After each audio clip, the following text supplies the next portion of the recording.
So a couple of years ago, I ran into a problem. I'm a woodworker and I drive a 5-speed manual shitbox that has a more uncommon thread size for the shift knob. I wanted something simple, ergonomic, and beautiful. I didn't really like what my options were online, and I decided to make my own. This was my first really successful shifter. It's made from a dried up Christmas tree trunk. And the way that I made this is that I ground down a fastener and then I glued it into a mortise with epoxy. Then you can spin this on the bolt on the lathe itself and you can do your finish work. Two problems arise doing it this way. Firstly, the fastener doesn't provide a whole lot of glue surface. And so if you have a piece that's really long, like this one, this is a 3/8, it will twist along that fastener because there's just not a whole lot to glue there, and it splits along the grain. And the other problem is that the epoxy takes a long time to cure, and the labor of actually grinding down the fastener takes, almost an hour or so to do 3 of them, so 20 minutes a piece. And that's just a whole lot of lost time. By the time I'm actually going to the lathe, it's not really fun anymore. I'm really happy with how this one came out. This one too, made the same way. Fastener ground down, put in the center with some glue. This one, also done the same way. It's successful, it hasn't broken yet. This is also a 10x125 with a reverse lockout recessed into it. But it's kind of ugly. It's nothing to sneeze at. This is the new idea. You 3D print a core that carries the fastener internally, and you pop that bad boy into a much larger mortise. The 3D printer eliminates the labor time that I'm spending grinding things and waiting for glue to dry, and the internal parts are extremely precise. If I have the 3D printed cores already pre-made, I can just get right to going on the lathe. With this method too, I'm able to take way more creative risks, trying wildly different shapes. This one is a 12mm, super simple, for a friend's Subaru. This one is a 10x125 for my car, reverse lockout. And this one, also 10x125 for reverse lockout. I'm using a high-grade Luthier's CA glue to bond the plastic to the wood. And for now, that's pretty damn strong. Okay, this is what a core looks like. It's simply a 3D printed cylinder with a hollowed out hexagonal mortise that fits whatever fastener you want to put in there.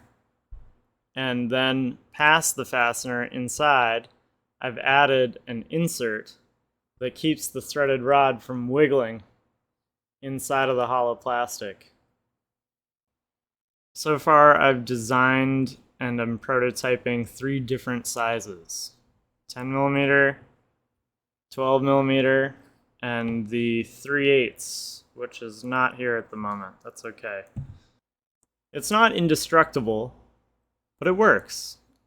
This is what I'm going to use to show you the process, start to finish.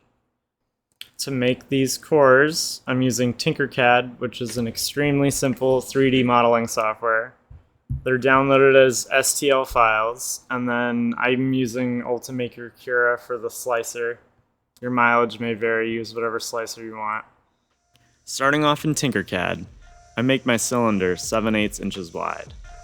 This corresponds with the Forstner bit I'll drill out my piece with. Immediately after, I switch measurements to metric. I duplicate my hexagonal prism, using one to hollow out the cylinder and the other for the insert.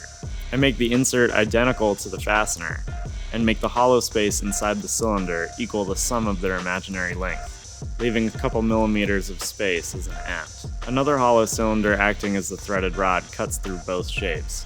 Oversizing its diameter by about 0.5 millimeter will ensure that the fit isn't too tight. In Ultimaker, I add infill as close to the maximum as possible without a major jump in print time. 2mm shell thickness is plenty strong for a glue joint. This will explode on the lathe before the glue fails.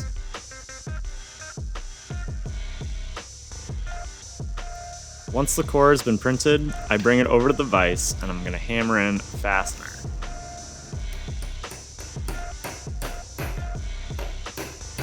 I use a small socket to do this.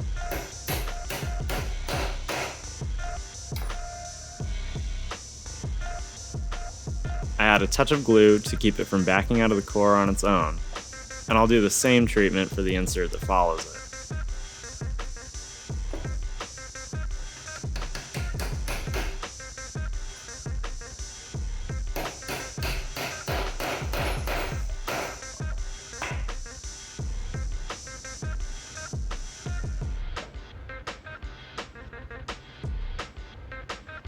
I use a little bit of accelerator spray to seal the joint permanently.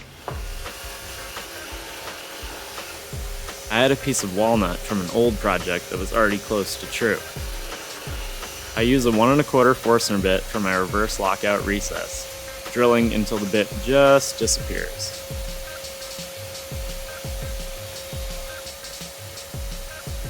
A 7/8 bit follows it, and in my left hand I'm holding the core up to the measurements on the tailstock of the lathe, drilling until I know it will fit just right.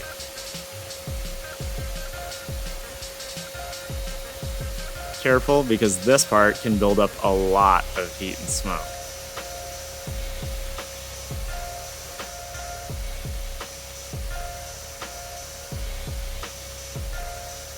I flip the piece over now, and the mortise end is being held from the inside of the recess by the chuck. The live center indexes the unfinished end until I'm ready to sand. Using that raw, unfinished end, I bring the piece back over to the vise and hold it there while I put in the hardware. This is the satisfying part. The core goes in with a suction fit, and I am happy. I flood the seam with super glue, and I'm going to wait until the joint is saturated.